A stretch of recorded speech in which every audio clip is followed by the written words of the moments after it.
Hello, welcome to Picture Me Coding with Erik Aker and Mike Mull. Hi, Mike. How you doing?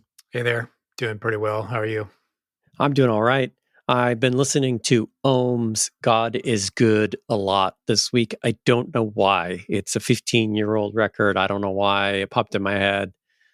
It's a weird album, and I don't know if I never know if I should take it seriously. It's kind of like in Monty Python and the Holy Grail when the monks are chanting and intoning and then hitting themselves on the head with the wood. This is the same guy, Al Cisneros, who has the line, "The pterodactyl flies again." You ever listen to Ohm? Yeah, I've listened to most of the sleep offshoots, but I think Ohm is probably the biggest challenge for me. It is a challenge. This album's weird. It's got these two slower songs at the beginning and then the two little more involved songs at the end. And I don't know why I keep listening. I listen to it like, I don't know why I'm listening to this. Do I take this seriously? But then it just drones on and I kind of like it. Is it good work music? Like, does it get you into the flow? Maybe that's why I keep listening to it. It's good. I'm in the flow state music. What about you? You got something? Summertime. What do you got for summer? Yeah, I've been listening a lot to a new album called The Healer from a band called Sumac. Like the plant chaparral, laurel sumac. I have to admit the name is kind of unusual for me because when I think of sumac, I think of things like laurel sumac and various other plants that grow in the desert here in Southern California, including one with the charming name, the sugar bush, which is I really enjoy. That's not very metal, though, is it? No, it's not too metal, but the record is definitely metal. But beyond that, it's kind of hard to put much of a label on it. It's 76 minutes long, but it's only 4 songs. Oh, So that sounds right up my alley, actually. yeah, there were times when I kind of got a little bit of a dope smoker vibe from it. So, Hmm. but I think there's a bit of a difference here in terms of it does have that drony aspect to it at times, but it's also got this kind of math rock feel to it, like lots of rhythm and tempo changes. And I was talking to another friend about it, and I was saying, I'll leave it up to you whether or not to listen to it. But if you can't imagine yourself saying, I really like the riff that kicks in at about 11 minutes in this song, it's probably not a good album for you. So, You know exactly what to say to get me to go out and try to listen to a thing. but yeah, for some reason, it's despite being a little challenging, it's very listenable and seems to be good work music. So, Mike, you sent me this document last week. It was from this company called Jellyfish. I don't know what they do. I don't intend this to be an ad for them. I don't know who they are. But apparently they do this survey every year. And they have this survey this year, 2024, the state of engineering management. And they write, this year, quote, we surveyed 600 plus engineering leaders, managers, and engineers to see how engineering teams have evolved in the ways they organize, measure, and staff their work. Now, normally this type of report, probably not really up my alley. They're talking about engineering management, which is a thing I prefer to ignore. Here's what surprised me about their report. There's a lot of burnout. excessive amounts of burnout, yes. They said in last year's State of Engineering Management, engineering teams named burnout among their top challenges heading into the new year. They were right to be concerned. Our latest survey found 65% of all respondents experienced burnout in the past year. This problem was particularly acute for short staff engineers and leaders overseeing large organizations. Of respondents at companies with more than 500 people in their engineering org, 85% of managers and 92% of executives reported experiencing burnout. A similar number, 85%, of engineers who are part of a team of less than 10 engineers said the same. Now, I don't know about the medium sized orgs, but it sounds like very large orgs, very small orgs, significant amounts of burnout. That's a lot of burnout. Yeah. And if you look across their breakdown here, that it really doesn't get very low in any of the categories.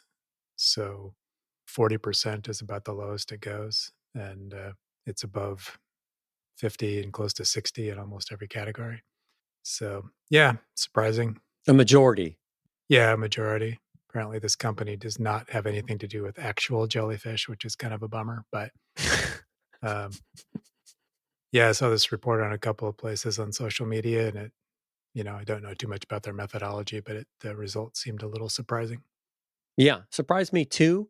But I have this anecdotal gut level reaction of, oh, I keep seeing people in our community, software engineering, talking about being burned out, asking how to address burnout, how to treat burnout, what to do about it.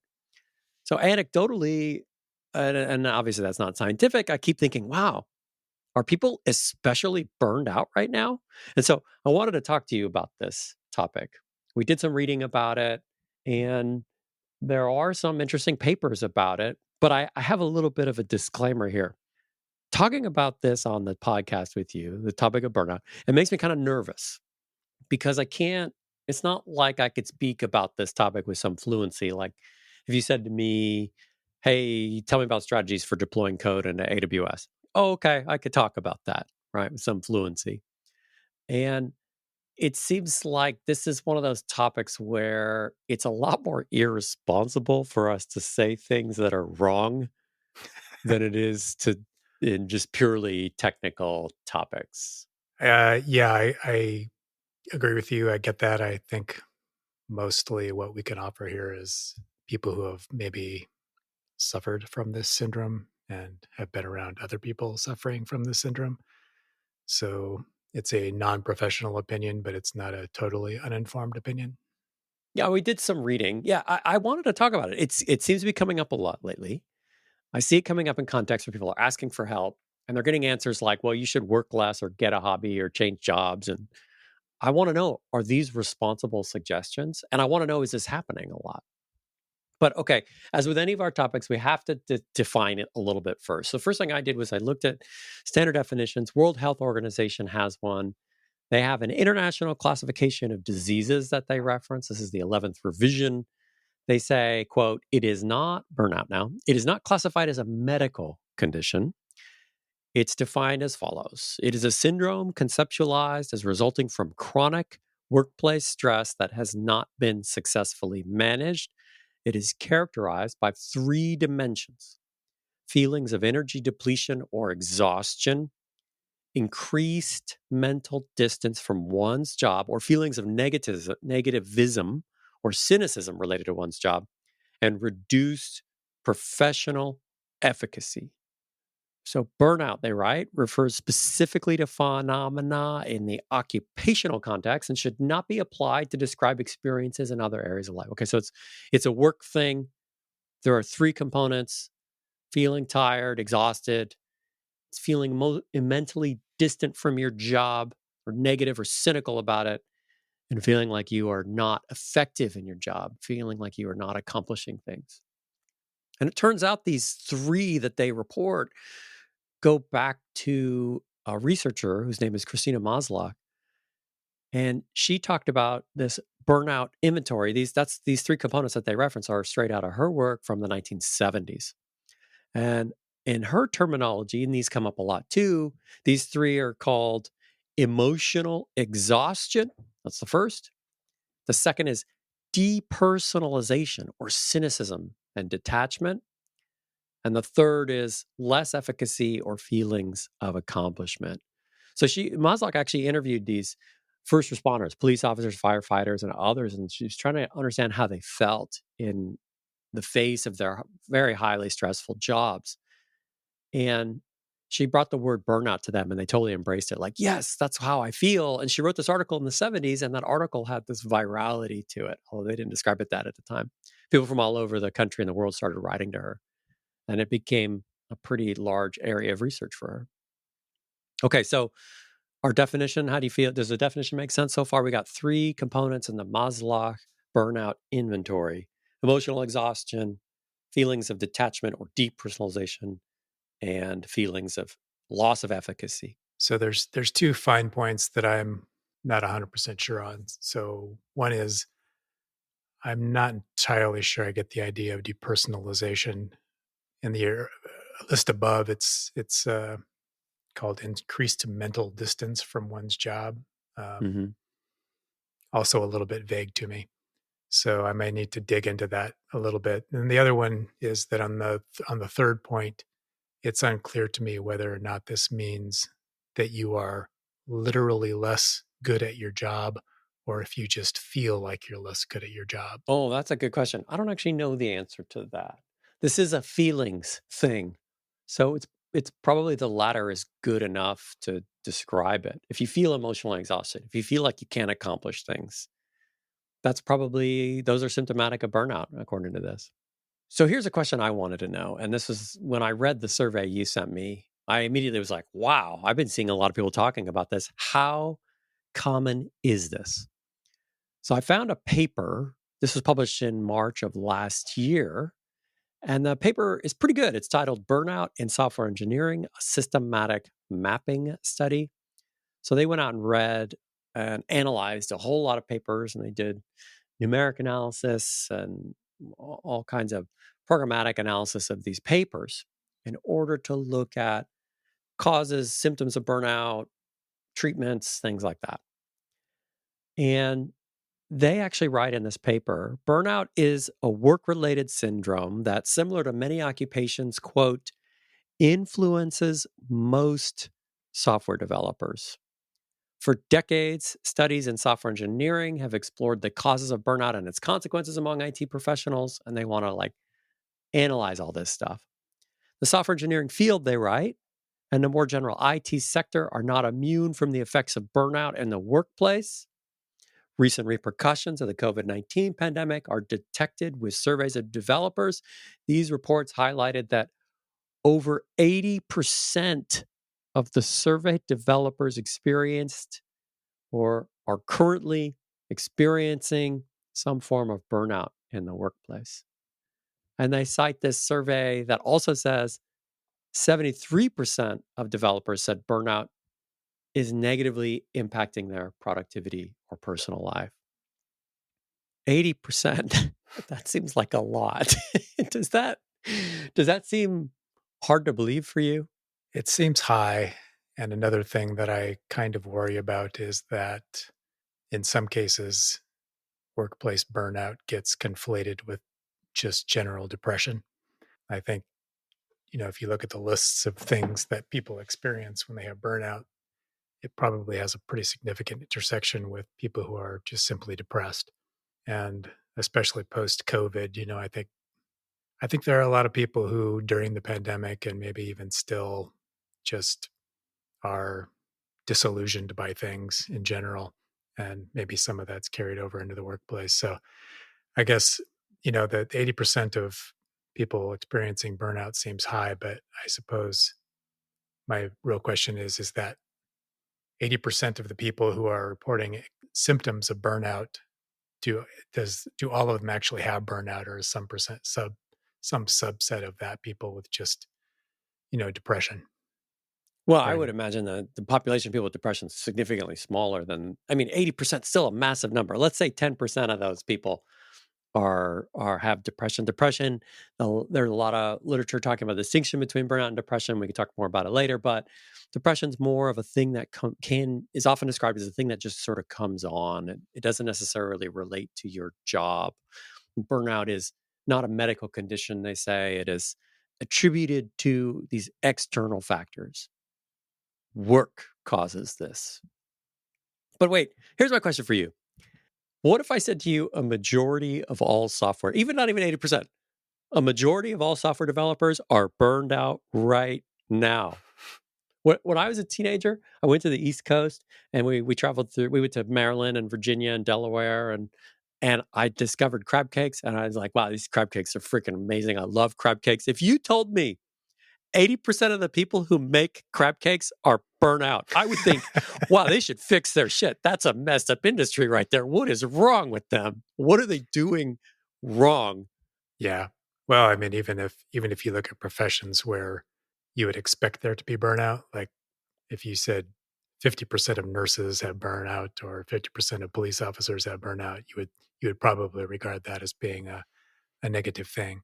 So Well, or like prison guards or something like high stress, high conflict jobs, you would expect it. But That's surprising Yeah. for software. All right. So let's look at the self-test. There are different tests out there. These generally, if you already know about the three components in the Maslow burnout inventory, you can kind of see those lurking through these questions. But I saw some of these questions and I kind of, well, okay, I won't judge them. Let me give you some of the questions from the test, okay? And Mike, you have a job. You consider yourself to have. You consider yourself to be a guy with a job. That's a surprisingly difficult question to answer. Um, All right, skip that question. but Question I have for you: would you agree with the statement? I have negative thoughts about my job. yes, do I have like levels of agreement? Can I? Okay, so in the self-report, they have not at all, rarely, sometimes, often, or very often. Do you have negative thoughts about your job? Yeah, I think I'd probably be on the sometimes area Sometimes. with that. Okay. Do you ever feel run down and drained of physical or emotional energy? That's emotional exhaustion right there. Yes, but keep in mind that I'm very old, so We're going to go with often. Are you harder and less sympathetic with people than perhaps they deserve? uh, what's the one above often? What's the one above sometimes? Often, Often. It's often, often. very often. So, well, I've worked with people who are afraid of you and they don't talk to you much. And once they talk to you, they're less afraid of you, but they see you go by and they're like, oh, that guy's scary. Yeah, I don't particularly cultivate that. It just happens. Are you easily irritated by small problems or by your coworkers and your team? Yes, often, but Ooh. also, again, I have a pretty high baseline of irritation. So, It's like always there. yeah, Is that like like, in that one Avengers movie? I'm always angry. That's my secret. That's the thing. yeah, I mean, I probably get irritated 3 or 4 times on the drive home a lot of Oh, times. wow. So, Do you you know, do you feel misunderstood or unappreciated by your coworkers? sometimes. Okay. Do you feel that you have no one to talk to? I'm going to be so bummed if you say yes. Um, what was below sometimes? Rarely. Good answer. Good Rarely. answer. All right. Maybe as a clinician, I should not be influencing your answers. I think I'm skewing the results of your test. But I got to tell you, so far, not looking good for you, my friend.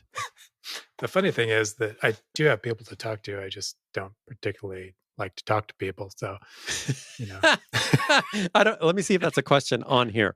That is not on here. That should be a question. Do you have people to talk to, but you don't want to talk to them? Should be a question. Okay. Do you feel that you are achieving less than you should? That is the efficacy component to the Maslow inventory. I would give that an often probably.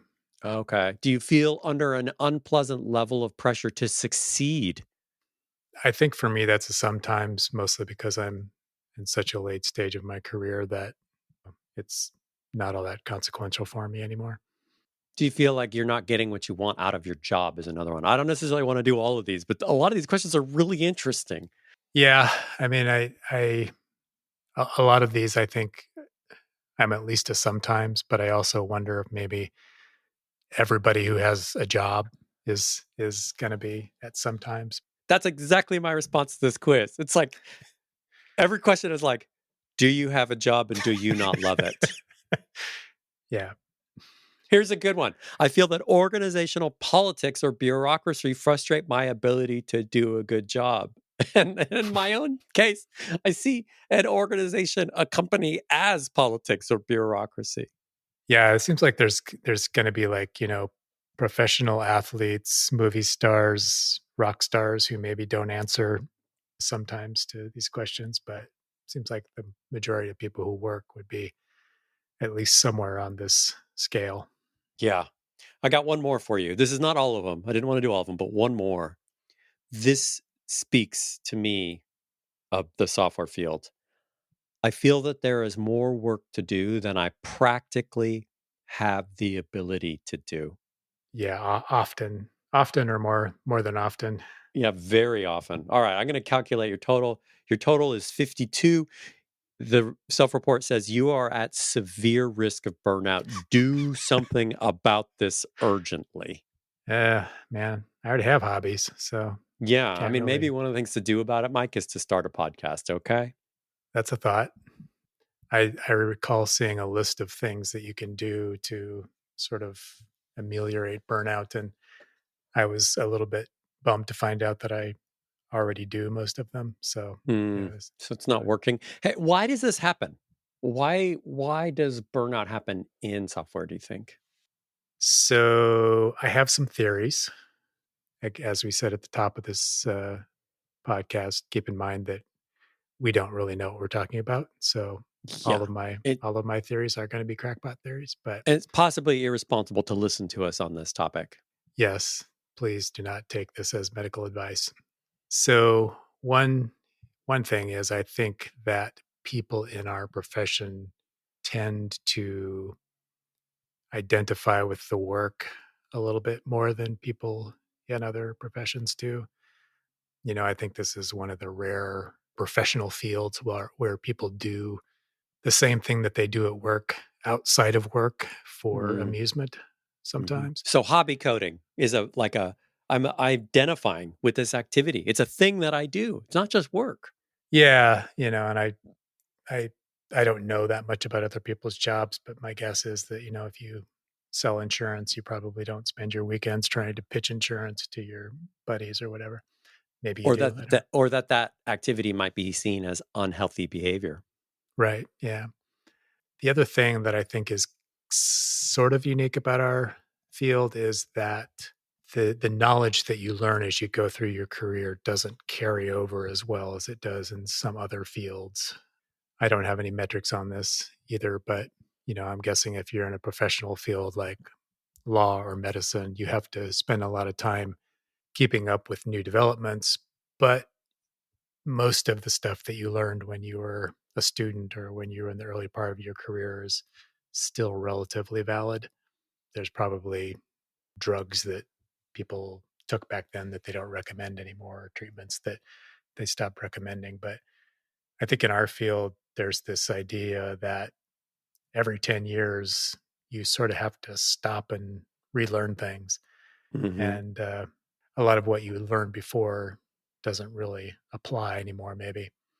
Yeah. And So you would so, naturally, just by the rate of change in our industry, feel like you're accomplishing less over time. Your efficacy is reduced. You sent me an essay that you wrote back was it 2004? yes.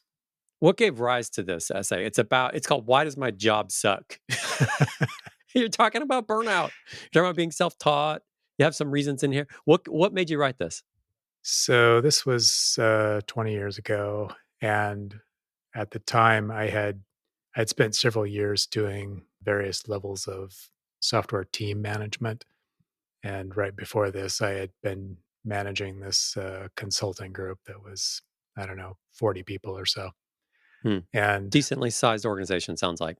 it was decent sized, and the people involved in it were spread out literally across the world. So I had my boss actually worked in Cambridge, England, and I had a team that was working in somewhere in India, I've forgotten where. But anyway, so I would be on calls at 7 o'clock in the morning sometimes, and 7 o'clock in the evening sometimes. And this was at a time when my sons were young, and there was a point at which I just, I remember this one incident where some family had come to visit us in San Diego, and we had all gone down to Coronado Island, and I think my family members were staying at Coronado, and they had this nice hotel with a pool, and so we took the kids to their hotel to swim in the pool, and I had this work deadline, and so my kids were swimming in the pool, but meanwhile, I was like sitting in this deck chair by the pool with my laptop, try, trying to finish some work on like a Sunday, and I just had this sort of epiphany of like, this is probably not good. So I I tried to get back into an engineering role, and so what prompted this essay was when I went back into this engineering role, I didn't enjoy the work as much as I had prior to going into management, and I wrote this essay about what has changed and why don't I feel as fulfilled by this as I used to.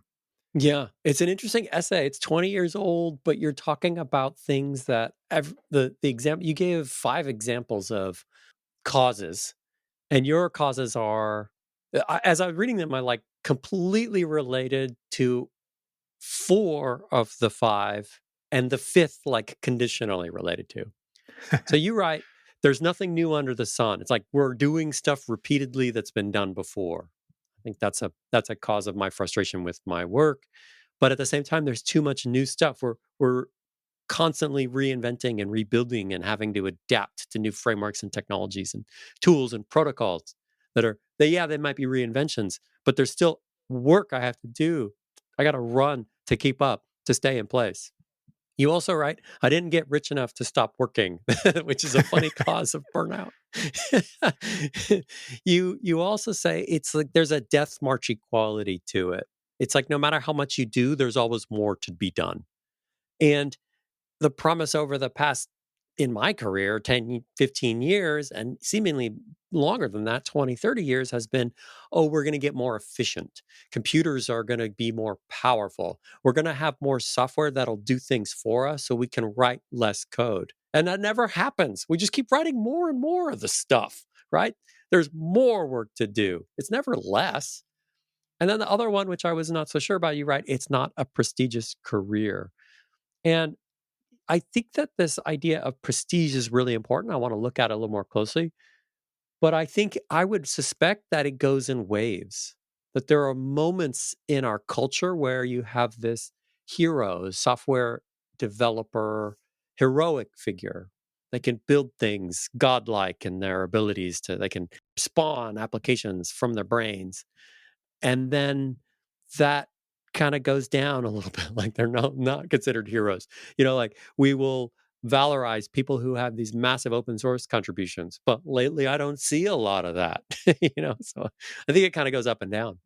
Prestige. Yeah, I think at that time, it was a little bit before the sort of rock star influencer developer idea. So 10x developer type of person. back then, I think there was this sort of notion that software engineering was becoming more formalized, and so for instance, like the UML and yeah, UML was being promoted, and the Software Engineering Institute was promoting what they called the capability maturity model, and this sort of idea that organizations would get more and more formal in their behaviors. And so I think there was a point there in the early 2000s where it looked like this was going to be, maybe not a glamorous profession, but at least a respected profession in the same sense that, other engineering professions were. At least, if you were a civil engineer, a mechanical engineer, electrical engineer, it was considered to be a respectable, fairly prestigious professional career. And I think as the sort of rockstar web app developer became a thing, that felt like it was happening less and less, and that prestige now meant something more like,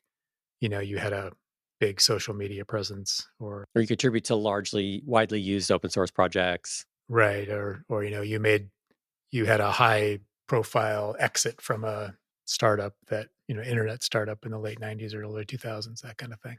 So we're still talking about causes here. If you listen to this paper, this longer paper, which is pretty good, Burnout in Software Engineering, they're indicating that maybe 80% of software engineers are suffering from burnout. Massive number. Okay, let's take that. Maybe that's true. Why does that happen? That's our question. You gave 5 reasons here. You gave kind of a theory earlier. And reading this material, I think I agree with your theory. If you go back to Maslow's components, emotional exhaustion, depersonalization, being disconnected from the work, and feeling like you're accomplishing less, your efficacy is going down. I kind of think that depersonalization is specific to our culture. And why? What is that? What do we mean by that? It's what you were talking about. Like it's really common for people like us to do the job, but also identify as a person who does this activity. And so I do the job, but I'm a hobby coder. I do the job, but I contribute to open source. It's my identity. And so when I get overwhelmed, maybe I'm no longer hobby coding because I'm tired, or I can't contribute to open source because it's too much. Then that feeling of no longer having this as my identity, that in itself is one of the symptoms of burnout. So it's almost like our culture produces feelings of burnout. And I think this relates to your comment about prestige. Yeah, I think that's right. I can't quite articulate it, but I remember recently I had sent you this text message saying something like, "Can you believe that there are people out there who go through their entire lives without ever having to think about computers?" And um, you know, it's it was meant to be funny, but there buried in there is this idea that as somebody who's been doing software for 40 years now, it's hard for me to even imagine something else as being a Mm, profession, hmm even though most of the people that I'm around all the time don't. Most of the people I'm around don't pull out their computers and try to learn Rust on the weekends or whatever. There's like a danger in identifying so closely with the thing that we do is for our jobs. And that danger is if the job becomes frustrating, then it's not just the job that's frustrating. It's like my whole identity could be threatened. That's a significant danger in the culture that surrounds our field, I think. I would agree. I think there's also a bit of this. There's this idea that if you're really good at this profession, you're going to either get rich or you're going to get famous. And Mm, I I regret that because, my personal experience is the best people I've worked with over the decades actually have almost no social media presence. mm, Um, and it's just, it's because one, they're not interested, and two, they're busy. So yeah. So depersonalization, it's almost like depersonalization is a software culture thing. The second component, less efficacy, feeling of less accomplishment. You brought this up, and I also really relate to this comment. You talked about nothing new under the sun, but at the same time, there's too much stuff. The decline of feelings and of competence and productivity at work is what this is, right? And it's almost like, yeah, there's so much new innovation, so many new things you have to adapt to. There's Docker and Kubernetes and cloud and infrastructure as code, and there's CI/CD, and there's JavaScript front end frameworks. I mean, there's millions of examples probably, but like that in itself, how could you not feel like your efficacy is reduced with the rate at which stuff changes in our field? there's this whole new sea change of AI now too, where not only do you feel like you have to keep up with the stuff that's happening in AI, but there's this sort of gut feeling that the AIs may surpass us, Yeah, which is and those that's just both of those, right? That is depersonalizing and reducing of efficacy. When people like Sam Altman or Jensen Huang say, "You won't, nobody's going to write code in the future," it's like this is a lot of potential for burnout in yeah. significant numbers of people we work with in our industry, peers of ours, hearing that, going, "Oh, this thing that matters to me, that's part of my identity." I'm suddenly going to be less, it's not going to be my identity in the future. A computer's going to do it. And I'm going to barely be able to do anything.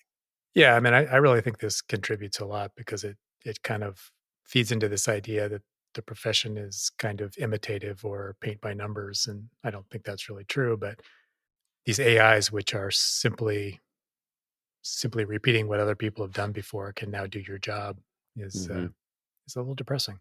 Yeah.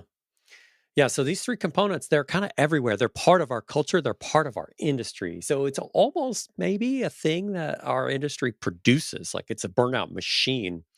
There's a word in the Burnout in Software Engineering Systematic Mapping paper I thought you'd really like, Mike. The word is, quote, techno stress. I do like that word. It sounds a little bit like a music genre, but It does. uh, So they were. This is from the paper in a study by Mahapatra et al. The paper they write investigated the correlation between the dimensions of techno stress creators. For example, techno intention, techno overload, techno insecurity, techno uncertainty, techno complexity. That's a lot of technos. Don't take no for an answer, Mike. These are independent variables and burnout. These job demand resources were found to have a significant correlation with burnout. They actually had this really interesting point just after this in the paper. They say for people who are increasingly specialized, they're protected a little bit more. Like the more specialization you have, maybe the more you feel this efficacy, the more you can reaffirm your identity of like, well, I'm a specialist and that's me. And you don't feel depersonalized. Techno stress. I like that word. So here's another couple comments from this paper.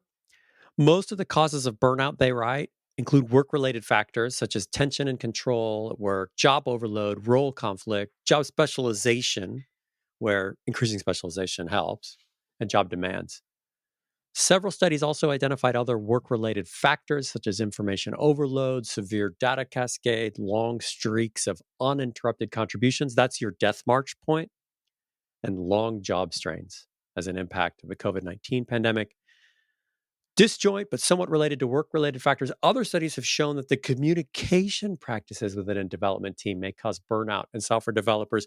They actually refer to papers in this paper where they're like, does Agile cause burnout? I'm going to say yes. I have no evidence for that, but I like to criticize Agile any chance I get. So So here's what I'm hearing. Our industry, our culture, the rate at which things change and the rate at which we identify with these activities, that these are like an engine that produces burnout on a significant scale. Are we completely screwed? I definitely think that's the way it is at the moment. I'm not convinced that it has always been that way. Okay, tell me about that. It used to be better, is what you're saying, in the good old days. No, not necessarily, but I do think it is a little bit cyclical. So in the one of the things that's going on right now that is in the background of this is that the job market for computer programmers and software engineers is not nearly so good as it has been for the prior decade. So I think 5 years ago, if you were feeling frustrated with your job, you just get another one. You could cycle through those every couple of years pretty easily. And I think that probably helped people with a number of the aspects of burnout in terms of you get to see new things and you get to new environments. So if the people around you are stressing you out, you just find a new environment. And I think that's people don't have those options like they did 5 years ago. This is a very good point that you raised. Yeah. That like hero culture when it was, there were lots of jobs and a huge amount of demand and negative unemployment. And we were hotly desired in the industry and interview processes were different. There's a lot more flexibility, ability to move from one place to another. If you're stressed out, you can free yourself from that. I think what you've raised is a very good point here. So it's not necessarily that things were better in the good old days. It's just that there are macroeconomic factors and industry factors and job flexibility, which can contribute to burnout too. And maybe that's why, anecdotally, it seems like there's so much burnout right now.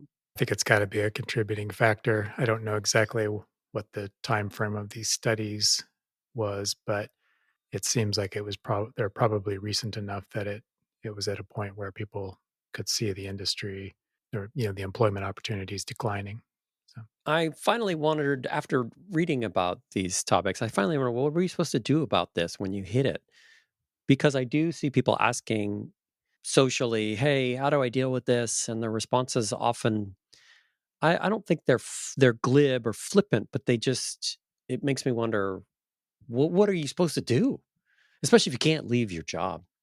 I ended up listening to a decent number of podcasts in preparation for this. And one of the ones I really liked was a relatively short one from Scientific American. They have a podcast called Science Quickly.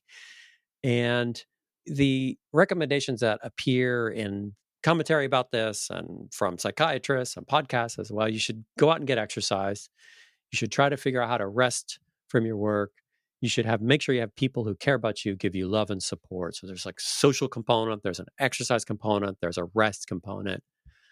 But The Science Quickly podcast episode gets to this more recent research saying this is a social problem. It's a work problem. It's not a you problem. It's your environment. And that's a little bit worrying. And in fact, here's a quote. This rarely happens to one person. It's quite likely it's happening to the people around you too. This is from the Scientific American podcast. Something that happens from external conditions. So I imagine if you're really suffering from burnout, as 80% of our peers are, maybe 60%, I don't know, somewhere in there, majority of our peers are, the the best thing they can do is probably leave, but they probably can't leave.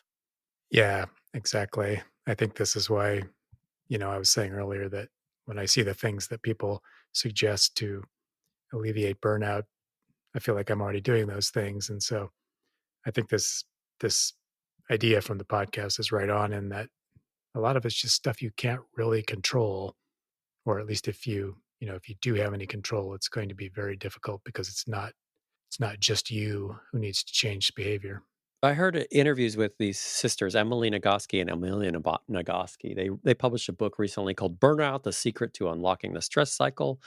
They appeared on a few different podcasts. I heard them on a TED Talk podcast. I'm not a huge fan of TED Talks, but this is like an interview with them, so it wasn't your typical techno babble bullshit that you get on TED. Sorry if you're a huge TED fan. I kind of can't stand the TED Talks. Anyway, they have this theory that there's this thing called the stress cycle. They say if you think about the natural stress response in humans, there is something that is stressing you. Maybe it's like your life is in danger and you have some sort of physical expression to respond to that. Maybe you run away from the thing and then you have this cool down, and that they call that the stress cycle. They say if you get you have a stressor, but you don't actually go through this physical thing to act on it, physical, like exercise, like run or walk or flex your muscles, that you never signal to yourself that I'm past the danger. It's like this low level of danger that's always there. So this sounds like similar to what you read. You said, I read these things that you're supposed to do, but I'm already doing them. What are those things that you are already doing that you're supposed to be doing? Was podcasting one of them? Only in the sense of it says get a hobby that's not computer stuff, which It's a hobby that's not your job. Find a hobby that's not your job is one of the things, is what you're saying. yeah, and I guess this half counts at least. The other one I is exercise, and I think I probably do that maybe to excess. So those are the two that come to mind. But again, I don't think like if the source of the frustration is that you don't feel like your work is valued, or you feel like you're doing work that people are eager to have finished but doesn't seem to have any like Meaning? mission to it, yeah, it's Mm, I think it's just not something you can exercise your way out of. yeah. Yeah. Emily and Amelia Nagoski say you can't self care your way out of this phenomenon. And if you think about it from the examples you just gave, it's like you can't self care your way out of making your work more meaningful. You can't self care your way out of feeling like it's worth doing. Or you can't self care your way out of our industry, which is like perpetually inventing new ways to do things. I guess the suggestion then is go be a mushroom farmer. Yeah, there's a lot of appeal to becoming a shepherd or something like that. But speaking of things I don't know anything about. I will say that I have had experiences over the last couple of years where I used to do a lot of software on the weekend, software on the side. I would enjoy it. These are intellectual challenges I enjoyed. And I haven't really in the last couple of years. And I did feel like, whoa, something's wrong with me. And I listened to the things you're doing in your spare time. You're reading the Linux kernel scheduler and stuff like that. And I'm like, geez, Mike is still doing stuff. What's wrong with me? There's something wrong with me. I think it's that depersonalization. But I kind of wonder if the way in which we take on coding as an identity is not potentially destructive. Like that's a dangerous aspect of our culture. Do you agree with that? Yes and no. So I guess my what I would say is I like if you are spending your weekends trying to learn things because they are going to help you further your career, I think that's probably dangerous. If Mm, you're or if you're thinking of it in terms of, I need to be more competitive in the marketplace, or I need to learn this new technology, which is now the hot new thing. I think that's probably bad for your mental health in the long run. I don't necessarily think it's bad to do computer stuff if it's stuff that you really enjoy. Like I know people who they're writing enterprise software at work, but on the weekends they're like, messing around with the network in their house or, building stuff on their Raspberry Pi or something like that. And I don't think that's necessarily bad. I made this comment a couple of years ago to some people that the thing I really miss about programming in the modern era is the computers. mm. And so a lot of the stuff that you're mentioning that I'm doing kind of in my spare time is stuff where I'm just trying to figure out computers again. you know, So, but it could be that those things are distinct enough from your work. yeah, Maybe the problem is taking the identity, not even necessarily like I'm trying to advance my career, but like this is who I am. I do this for my job and I do it outside of my job. That's a potentially dangerous mode to be in. Potentially dangerous. I'm not trying to say you shouldn't be like that. I have been like that for much of my career. yeah. I mean, I admire people who are very committed to their work. I admire people who, have this sort of mission oriented mindset, and they work extra hours to try to accomplish that thing. And it may be bad for your health, but I don't know that it's necessarily leading to burnout. I think the thing that leads to burnout is when you start trying to convince yourself that you need to do extra work because that's how you stay competitive in your workplace. That's the efficacy thing, but this depersonalization thing really, if you had a feeling that you're committed to the work, that it matters, and then that feeling goes away, then there's a break in there that can feel bad. I guess I think we're saying roughly the same thing. I guess I'm trying to disagree with you better. I guess what I'm trying to say is that if you are, well, I mean, just basically, if you're going to do software work outside of your day job, then it should be something that you enjoy or that gives Mm. you some sort of fulfillment. And if it's not, if it's just something where you're trying to keep up with the latest stuff in the industry, I don't see how that can not lead to burnout. Well, I guess after reading all of this stuff, I am concerned that our industry and our culture are potentially dangerous for the mental health of the practitioners. It's a hard profession to leave behind, I think. One of the things I tried to cultivate over the last years of my career was figuring out ways to sort of turn myself off. And I think that it became especially difficult when everybody started working from home. So, my one of my tactics during the work from home phase of the pandemic was that at the end of the day I would take a walk. And, that might be independent of any exercise I was going to do. It was just like a head clearing walk. And it helped me define the difference between the working day and the time I was, the non-working day that I was where I was going to where the whole thing was going to be at home, but one part of it was working and one part of it was non-working. Didn't always help, but it was at least a method to try to separate the two things. So maybe separation. You raised COVID as an example. I did look at Google Trends for searches for burnout. This is a pretty blunt instrument. It's not a very scientific analysis, but they have a graph showing search term burnout pre-COVID, and then there's a dotted note line. And at COVID, you could see that it does increase and stay at this higher level. Well, I guess what we should say to our audience is be careful out there, friends. Try not to identify too closely with the stuff. Try to keep having fun, I guess. Yeah, it probably helps to be just sort of self-aware of the symptoms and causes of burnout. Yeah, and to smash agile probably too, right? Wouldn't mind that, but All right, this has been Picture Me Coding with Eric Aker and Mike Mull. Thanks so much, Mike. Great talking to you this week. Thanks. See you next time. Bye bye.